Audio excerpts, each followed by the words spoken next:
अन्य माध्यमों से जानते ही रहते हैं। जो 3 कन्याओं का चरित्र हमने बताया, आकुति, देवहूति, प्रसूति, इन्हीं के भाई थे उत्तानपाद। इनकी 2 पत्नियां सुनीति और सुरुचि। सुनीति के पुत्र थे ध्रुव, सुरुचि के पुत्र थे उत्तम। तो राजा उत्तानपाद का प्रेम अपनी छोटी पत्नी और छोटे पुत्र के प्रति बहुत अधिक था और बड़े पुत्र और बड़ी पत्नी की उपेक्षा करते थे। एक बार राजकुमार ध्रुव अपने पिता की गोद में बैठने का उपक्रम कर रहे थे।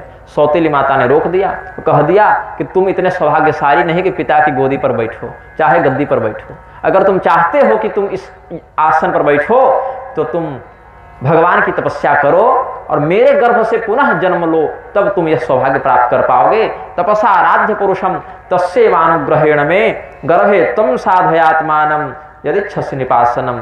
तो ध्रुव जी ने पलटकर कोई उत्तर तो नहीं दिया, कोई असभ्यता तो नहीं की, लेकिन रोते हुए अपनी माँ के पास आ गए। कुछ बताया नहीं अपनी माँ को।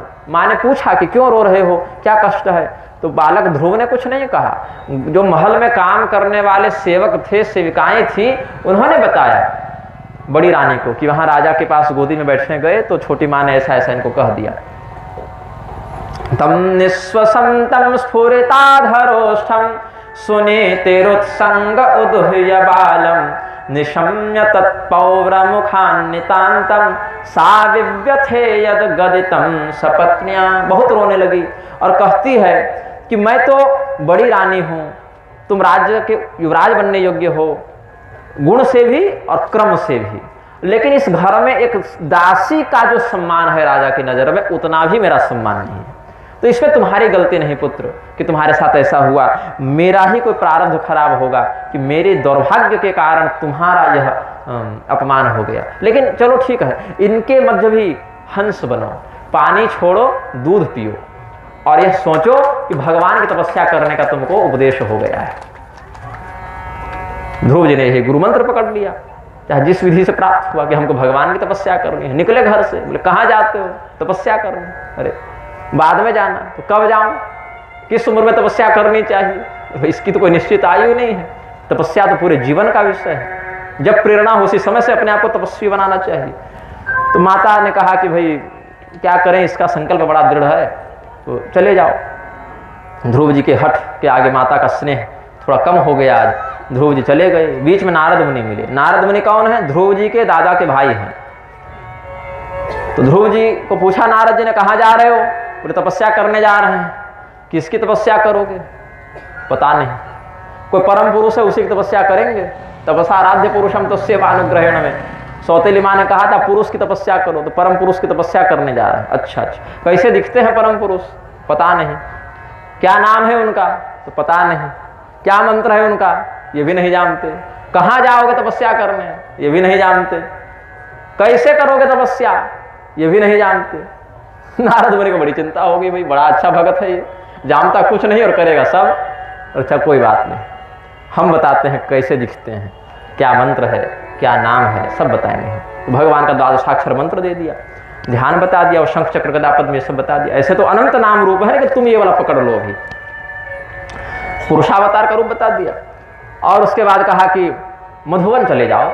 यमुना जी के तट पर बहुत से वन है ना, ताल वन है, वृंदावन है, मधुवन है, उसमें मधुवन चले जाओ, वहीं तपस्या करना। तो नारद जी ने तपस्या करने का शोधन कर दिया। जो गड़बड़ी थी इनके व्यवहार में, जो अध्ययन की कमी थी, जो तैयारी की कमी थी, वो पूर्ण कर दिया। मंत्र बता दिया, ध्यान बता दिया, जगह बता दी, सब कर दिया। और ध्रुव जी तपस्या करने चले गए और नारद मुनि आ गए उत्तानपाद के पास। और भतीजे बड़े उदास हो, कहे क्या कहे देवर्षि नारद, हम कितने दुष्ट हैं, अपनी पत्नी के प्रेम में ऐसे पागल हुए कि अपने पुत्र का तिरस्कार कर दिए। वह पुत्र जिसकी प्राप्ति के लिए बड़े बड़े यज्ञ किए जाते हैं, तपस्या की जाती है कि एक पुत्र हो तो अपने कुल में दीपक का कार्य करे, अंधेरा दूर करे, और ऐसे सद्गुणवान पुत्र को उसकी माता का हमने तिरस्कार कर दिया। हमसे नीच कौन होगा? अब पता नहीं मेरा पुत्र कहाँ चला गया, जीवित है कि मर गया कि कहाँ गया। तो कुछ बात नहीं चिंता की, तुम्हारे पुत्र की रक्षा भगवान कर रहे हैं। वो देवगुप्त है। मामा सुचः स्वतनयम देवगुप्तम विशांपते, देवता के द्वारा रक्षित तुम्हारा पुत्र है, जल्दी लौटेगा, काम बनाकर लौटेगा, हर दीपक नहीं हेलोजन बन जाएगा तुम्हारे कुल के लिए, चिंता मत करो, बहुत प्रकाशित करेगा, सूर्यवत प्रकाशित हो जाएगा तुम्हारे कुल में वो। लेकिन उत्तानपाद के मन में शांति नहीं थी। जब तक पुत्र को सकुशल देख न ले तब तक उनका मन शांत नहीं होता। ये ध्रुव जी गए तपस्या करने, तो पहले तो स्नान किया यमुना जी में, एक दिन विश्राम किया, बोले कल से तपस्या करेंगे। तो अगले दिन से तपस्या प्रारंभ की। तो 3 दिन तक तो कुछ नहीं खाए, बस बैठे जप करते रहे द्वादशाक्षर मंत्र का, बैठ के जप करते थे। 3 दिन बीते तो कुछ बेर के फल और कुछ कैथ के फल खा लिए, फिर बैठ गए, फिर 3 दिन किए। ऐसे 3-3 दिन पर एक बार फलाहार कर लेते और जप करते। तो 1 महीना ऐसे बीता। फिर दूसरा महीना बीता तो फिर ये दिन की संख्या बढ़ा दिए, जप करते बैठ के, और 6-6 दिन में एक बार खाते, लेकिन फल नहीं खाते, पत्ता खाते, घास खाते, वो भी हरे वाले नहीं, सूखे वाले जो अपने से टूट कर गिर जाएं, मुरझा जाएं। फिर तीसरा महीना आया तो तपस्या थोड़ी और बढ़ाए, 9-9 दिन पर केवल जल पीकर रहने लगे। चौथे महीने 12-12 दिन में श्वास लेने लगे, श्वास भी रोज नहीं लेते, जितेंद्रिय जिता श्वास बन गए। और जब 5वां महीना आया तो बैठना छोड़ दिए, खड़े हो गए, सांस लेना भी बंद कर दिए, खड़े हो गए।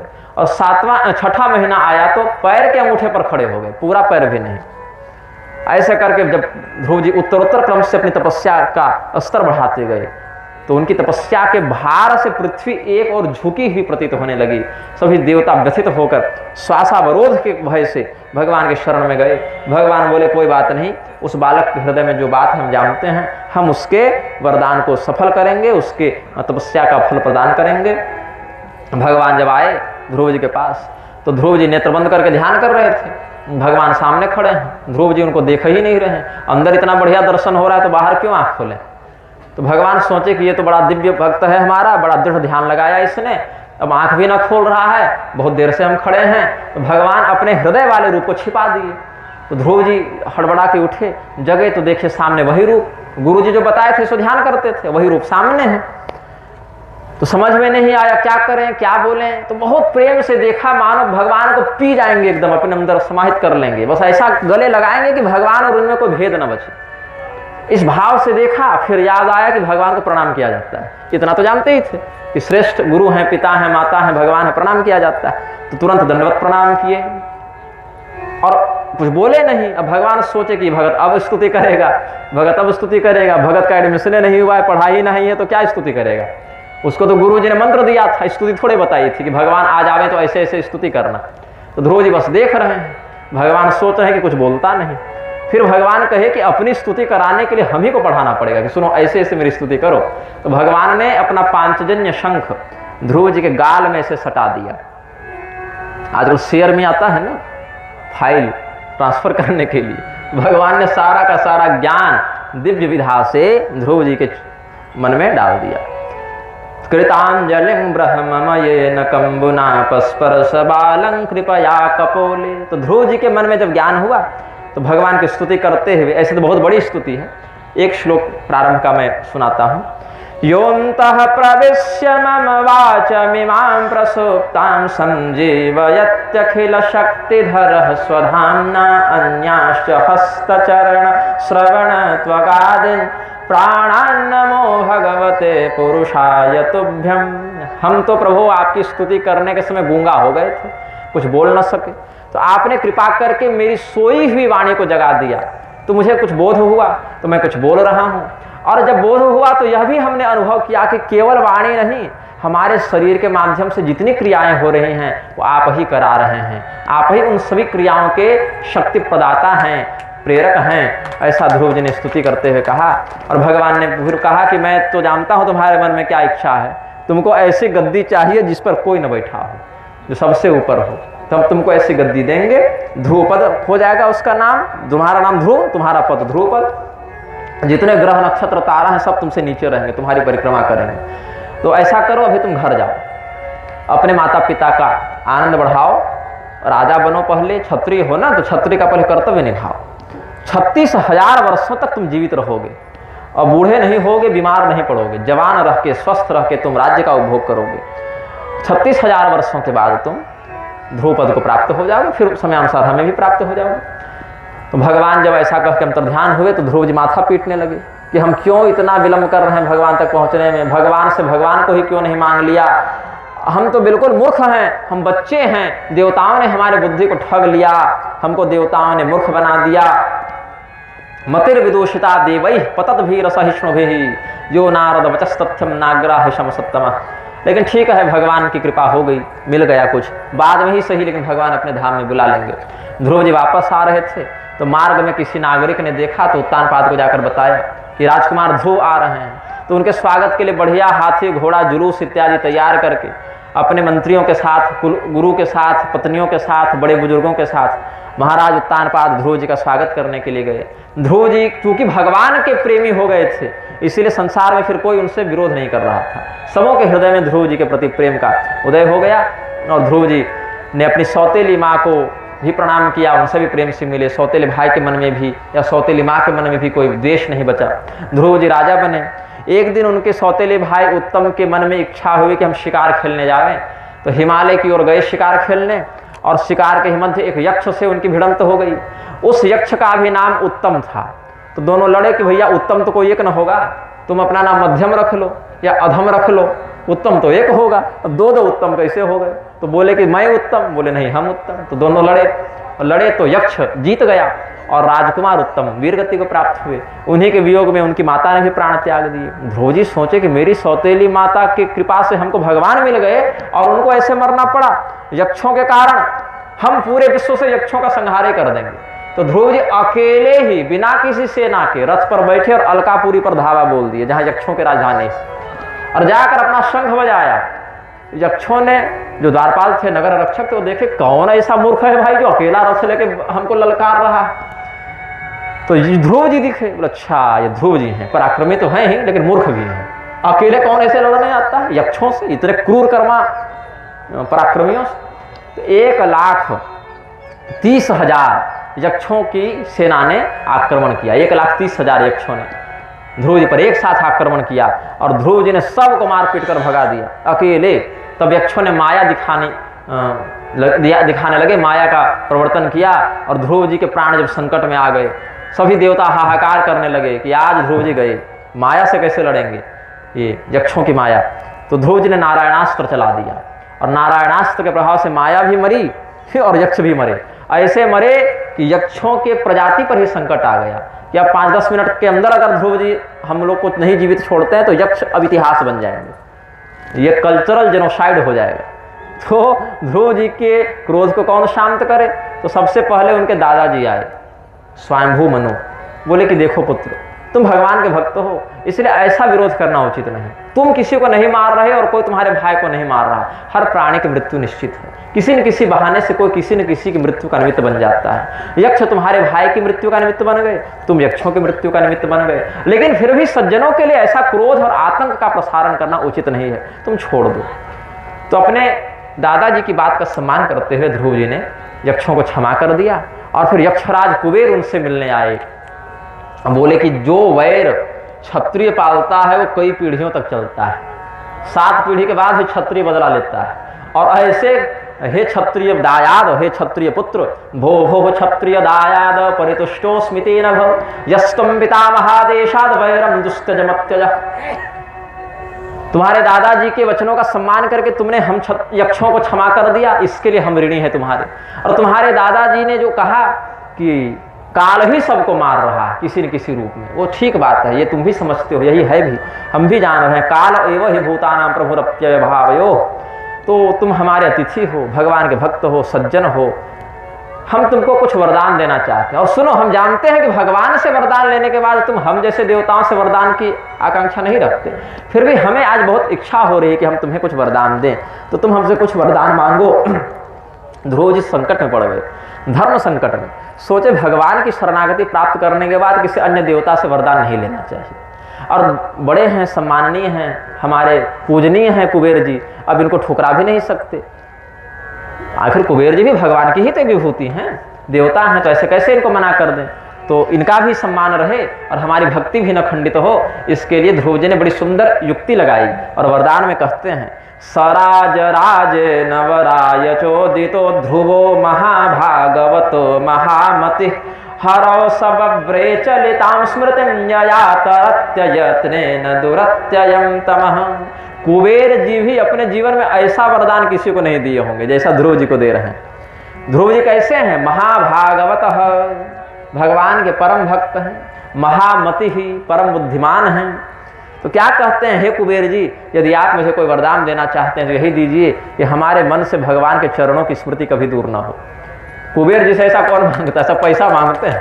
भगवान की भक्ति कुबेर जी से मांगी ध्रुव जी ने। ध्रुव जी की इस भाव से कुबेर जी बड़े प्रसन्न हुए और तथास्तु ऐसा कह के मंगल आशीर्वाद दिया, उनका स्वागत किया, अंतर्ध्यान हो गए। फिर ध्रुव जी 36,000 वर्षों तक राज्य करते हैं, जो उनका पूरा शासनकाल था। और फिर बद्रीनाथ चले गए अंतिम समय में, और वहीं पर भगवान का ध्यान भजन कर रहे थे। आकाश से विमान उतरा। ध्रुव जी उस विमान पर बैठने से पहले ऋषि महर्षियों से मिलते हैं, सम्मान करते हैं। फिर विमान पर बैठ रहे थे तो मृत्यु आ गई उनके पास। बोले, मृत्यु का स्पर्श किए बिना कोई परलोक नहीं जाता, तो हम तो व्यक्ति का केश पकड़ के घसीट कर उसको मार देते हैं, और आपके ऊपर तो मेरा नियंत्रण नहीं है, तो आपका स्पर्श भी करना है और आपका अपमान भी ना हो, तो ऐसा कीजिए, आप मेरे मस्तक पर अपना पैर रख दीजिए, तो स्पर्श भी हो जाएगा और मेरा प्रभाव भी आप पर व्याप्त नहीं होगा। तो ध्रुव जी ने फिर मृत्यु के मस्तक पर पैर रखकर विमान पर आरोहण किया है, और अपने साथ जो जा रहे थे विष्णु पार्षद जो उनको लेने आए थे, उनको कहा कि मेरी माँ का फिर क्या होगा, मेरी माँ को भी तो आप लोग गोधाम दीजिए। बोले, हाँ, अगला जो विमान है ना, जो आगे आगे जा रहा है, उसमें आपकी माता जी ही जा रहे हैं। वो हम लोग जानते थे आप ये बात कहिएगा, तो हम लोग 2 विमान लेकर आए थे, एक आपके लिए, एक आपकी माँ के लिए। तो ध्रुव जी कैसे अपने वंश का उद्धार करते हैं। फिर भगवान ध्रुव जी को जो ध्रुवपद दिए थे वहाँ पर ध्रुव जी पहुँचे, और अभी भी वहीं स्थित हैं। नित्य हृदय से तो भगवान के सानिध्य में हैं, और कल्पांत में फिर भगवान का मुख्य धाम उनको प्राप्त हो जाएगा। इन ध्रुव जी के 2 विवाह हुए थे। एक पत्नी का नाम था भ्रमी और एक का नाम था इला। तो 2 पत्नियां थी इनकी और 3 पुत्र थे, कल्प, वत्सर और उत्कल। ये ध्रुव जी का परिवार बता दिया गया। एक पुत्री भी थी। ध्रुव जी जब परमधाम चले गए तो इनके पुत्र उत्कल को राजा बनाया गया, लेकिन उत्कल ने कहा कि हमको राज्य में मन नहीं लगता, हमने जिन पिता का दर्शन किया कि जीवन भर भगवान का नाम जपे, हम तो उन्हीं का भजन करेंगे, हमारे और भाई हैं ना राज्य चलाने के लिए, उनको राज्य सौंप दीजिए, हम तो भैया भजन करें। तो उत्कल जो है वो मतलब विरक्त हो गए, और उनके बदले उनके भाई वत्सर को, जो सौतेला भाई था वत्सर, उसको राजा बनाया गया। वत्सरम भूपतिम चक्रुर्यवियांश भ्रमे सुतम, भ्रमी के पुत्र वत्सर को बनाया गया। इला के पुत्र उत्कल ने तो विरक्त भाव से जीवन बिताया। और फिर ध्रुव जी के ही वंश में आगे एक बड़े सज्जन राजा हुए जिनका नाम था अंग। ये अंग भी निसंतान थे, अश्वमेध इत्यादि दिव्य यज्ञों से भगवान का यजन करते थे। अंग का विवाह हुआ था सुनीता से। सुनीता कौन थी? मृत्यु की पुत्री थी। तो मृत्यु का अवगुण, मृत्यु की क्रूरता, मृत्यु से अधिक क्रूर कोई नहीं, मृत्यु की क्रूरता, मृत्यु का अधर्म इसके अंदर आ गया। मृत्यु को गो हत्या भी, ब्रह्म हत्या भी, भ्रूण हत्या भी, जो मर रहा है वो मृत्यु के अंदर जा रहा है। वो तो मृत्यु को ब्रह्मा जी ने कहा है कि तुमको पाप भोगना नहीं पड़ेगा, तुम्हारा नाम कहीं बदनाम नहीं होगा। कैसे मरा? सांप ने काट लिया तो बदनाम सांप हो गया। कैसे मरा? तो जहर खा लिया तो अपने बदनाम हो गए। कैसे मरा? भ्रूण हत्या से मार दिया गया, तो जो भ्रूण हत्या किया वो बदनाम हुआ। लेकिन मृत्यु कभी बदनाम नहीं होती है, और मृत्यु को कोई पाप भी नहीं लगता, भोगना नहीं पड़ता। ब्रह्मा जी का दिया हुआ विशेष वरदान है। लेकिन उसका जो क्रूरत्व है, अशुभत्व है, वो सुनीता के अंदर था। और सुनीता और अंग के माध्यम से बड़े परिश्रम और बड़े यज्ञ इत्यादि के बाद जो पुत्र हुआ वेन, उसमें भी ये क्रूरता और ये निष्ठुरता आ गई। तो वो धुंधुकारी का अत्याचार तो कोई अत्याचार ही नहीं था जो अत्याचार वेन ने किया। और ऐसा अत्याचार किया कि महाराज अंग घर छोड़कर भाग गए रातों रात। राजा से विहीन राज्य को अव्यवस्थित देखकर ऋषि महर्षियों ने अंग को अनुपस्थित जानकर वेन को राजा बना दिया, और वेन को कहा कि हे महाराज वेन, आप ही के शरीर में अग्नि भी हैं, कुबेर भी हैं, चंद्रमा भी हैं, वरुण भी हैं, यमराज भी हैं, इंद्र भी हैं, विष्णु भी हैं, ब्रह्मा भी हैं। सभी देवता राजा के शरीर में वास करते हैं, जैसे गौ माता के शरीर में सभी देवता। और राजा अपनी प्रजा का भरण पोषण वैसे ही करता है जैसे देवता इस ब्रह्मांड का भरण पोषण करते हैं। तो जो देवता ब्रह्मांड का भरण पोषण करते हैं वही राजा के शरीर में रह के प्रजा का भी भरण पोषण अपने अपने अनुसार करते हैं। तो वेद ने समझ लिया कि जब सभी देवता हमारे अंदर, तो फिर सबकी पूजा क्यों करते हो, हमारी पूजा करोगे। उसने कहा कि न यष्टव्यम न दातव्यम न होतव्यम द्विजाः क्वचित् इति न्यवारयत् धर्मं भेरी घोषेण सर्वशः। कोई यज्ञ नहीं करेगा, कोई दान नहीं देगा, कोई हवन नहीं करेगा, कोई पूजा पाठ नहीं करेगा, सब मेरी पूजा करेंगे क्योंकि सभी देवता मेरे अंदर हैं। वेद ने ब्राह्मणों को कहा कि सुनो, विधवा विवाह करना शूद्रान्न भक्षण करना, जब घर में कोई अतिथि आवे तो पशु बलि देकर उसका स्वागत करना मधुपर्क के समय, और सब समुद्र पार विदेश गमन करना, विदेश जाना। ब्राह्मणों ने मना कर दिया तो 18,000 ब्राह्मणों को कटवा दिया वेन ने। ब्राह्मण डर गए, बोले जिएंगे बचेंगे तो बहुत प्रायश्चित करेंगे, बोले जिंदा तो रहें, ये पागल हो गया है, आउट है यहाँ से इसका दिमाग। तो बोले कि क्या करें, आपद धर्म, अच्छा ठीक है महाराज, हम विधवाओं से विवाह करेंगे, हम समुद्र के बाहर विदेश भी जाने लगेंगे। तो इसीलिए ब्राह्मणों ने शाप दिया कि कलयुग में विशेष करके, पहले के युग में आपद धर्म या कामातुरावस्था में प्रमाद से कोई कर भी ले, कलयुग में विशेष करके विधवा विवाह का निषेध है, विदेश गमन का निषेध है। अब जब तक महाराज विदेश में कथा न कहे तब तक विद्वाने नहीं माने जाते। हाँ, जबकि विदेशगामी व्यक्ति अस्पृश्य कोटि में आ जाता है, विधवा विवाह करने वाला अस्पृश्य कोटि में आ जाता है। मधुपर्के पशोर्वध आतिथ्य करनार्थम च मधुपर्के पशोर्वध, इससे निषेध हो गया कलयुग में। विशेष करके कलयुग में इससे बचे। विदेश गमन करने वाला व्यक्ति म्लेच्छ संसर्ग दोष से ग्रस्त होकर पतित हो जाता है। इस पर 2 ग्रंथ बड़े सुंदर हैं, बड़े गूढ़ और प्रौढ़ भाषा में लिखे गए हैं, सब लोग नहीं समझ पाए, इसीलिए उसका प्रचार नहीं हुआ। हमने स्वामी राघवाचार्य के ही कहने पर एक वीडियो बनाया था। वो कोई चेला था उनका विदेश का, बोला गुरुजी आ जाइए, तो स्वामी राघवाचार्य ने हमको फ़ोन किया कि क्या करें। हम बोले तो आप जाने के लिए स्वतंत्र हैं, बस यहाँ से विमान पर बैठिएगा तो हमको फ़ोन कर दीजिएगा, तो आपके लैंड करने से पहले आपके विरुद्ध हम कुछ बयान जारी कर दें। तो बोले कि ऐसा कीजिए, पहले ही एक बयान जारी कर दीजिए, वही वीडियो हम उनको भेज दें कि भैया देखो धर्म का ये मत है। फिर हमने एक वक्तव्य जारी किया था जो यूट्यूब ने हटा दिया। अब पुनः वो वीडियो हम फिर से अपलोड करेंगे। तो उसमें स्वामी कर्पात्री जी महाराज का जो ग्रंथ है विदेश यात्रा शास्त्री पक्ष, उसका हमने आश्रय लेकर उसमें वही सिद्धांत को सरल भाषा में बताया है। और एक काशी वेंकटाचल शास्त्री जी की उससे भी पुरानी कृति है अवधि नौयान मीमांसा, ये सब पढ़ना चाहिए। दुर्वासा जी का जो वचन है नारायण स्मृति में, ये सब पढ़ना चाहिए। बृहदारण्यकोपनिषद का न जन्मयान नाम तमयात, इस वैदिक श्रुति का अर्थ समझना चाहिए। तो बहुत गूढ़ विषय है, इसलिए ज़्यादा नहीं बताऊंगा, संक्षेप में बता दिया। वेन के अत्याचार से त्रस्त होकर, इसलिए आप जो कहते हैं ना पहले, तो विदेश में ख्याति प्राप्त तक ही कहिएगा, मत कहिएगा विदेशों में कथा कह गया है, नहीं तो हमको स्पष्टीकरण देना पड़ेगा। फिर विदेश में एक सज्जन हमको मिले कहीं पर, मैं पहचान उजागर नहीं करूंगा क्योंकि उस स्थान से जुड़े लोग यहाँ बैठे हैं तो थोड़ा लज्जा का अनुभव करेंगे। वो मुझे कहे कि महाराज जी आपका दिमाग इतना बढ़िया है, इतना कुशाग्र है मस्तिष्क, आप तो कहीं का IAS IPS होते। तो हम बोले ये मेरा सम्मान कर रहे हैं कि अपमान कर रहे हैं भाई। एक ब्राह्मण के लिए सरकार की नौकरी ज़्यादा सम्मान नहीं है कि भगवान की सेवा और शास्त्र का अध्ययन और प्रवचन। IAS IPS बनकर नेताओं को प्रणाम करने से अच्छा है भगवान के आगे माथा झुका है, तो संसार हमारे आगे माथा झुका है। जिसका माथा भगवान के आगे झुकता है फिर कहीं नहीं झुकता है ना। तो इसीलिए हाँ, हमने यही अपनाया। ऐसे एक बार आए थे कोई एस्पिरेंट अपना प्रश्न पत्र लेकर, उससे पहले हमने IAS की कोई पुस्तक नहीं पढ़ी थी, लेकिन उनके 80% प्रश्नों का हमने सही उत्तर बिना तैयारी के ही दे दिया था। तो कुशाग्रता अगर है तो उसका विनियोग धर्म के उत्थान और आत्मोद्धार में होना चाहिए। बाकी नौकरी चाकरी तो खैर अपने अपने प्रारब्ध से कर ही रहे हैं, जिसको प्रकृति जिस जगह भेजती है वो भेजी जाती है। तो भगवान के भक्तों का ऐसा जब विरोध किया वेन ने, तो ब्राह्मणों को क्रोध आया, बोले इस राजा से अपना भी धर्म बिगड़ रहा है, बाकी का भी बिगड़ रहा है, ये पागल बात नहीं मानता, इसको तो वध करना पड़ेगा, इसको मारना पड़ेगा। अब व्यास पीठ के माध्यम से राजपीठ का निग्रह करना पड़ेगा। तो भगवान के भक्तों की रक्षा करने के लिए भृगु, अंगिरा, अत्रि इत्यादि बड़े बड़े समर्थ ऋषियों ने, जो राजा का वध करने में समर्थ थे, उन्होंने शाप देकर वध कर दिया। ऐसे नहीं मरता, वो अपने लक्षण में मरा। उसने बहुत गलत बात कह दी ऋषियों को। उसने कहा कि कोई स्त्री पैसा अपने पति से ले और रति सुख पर पुरुष को दे तो उसको वेश्या कहते हैं, वही आप लोग हो गए हैं। आप लोग हमसे भरण पोषण लेते हैं, दक्षिणा हमसे लेते हैं, पूजा पाठ विष्णु की, शिव की, इंद्र की करते हैं, आप लोग व्यभिचारी हो गए हैं। यो वृत्तदम पतिम हित्वा जारम पतिम उपासते, ये बड़ी चुभी बात ऋषियों को। उन्होंने कहा कि इसको मार डालो। हन्यतामेष पापः प्रकृति दारुणः जीवन जगदसावासु कुरुते भस्मसात् ध्रुवम्। वे निष्प्राण हो गए। फिर उपद्रव बढ़ गया, राजा के नहीं रहने पर फिर चोर डकैत और अधिक उपद्रव करने लगे। तो वेन के शरीर का मंथन किया गया। पापमय और पुण्यमय कलेवर अलग अलग हुए।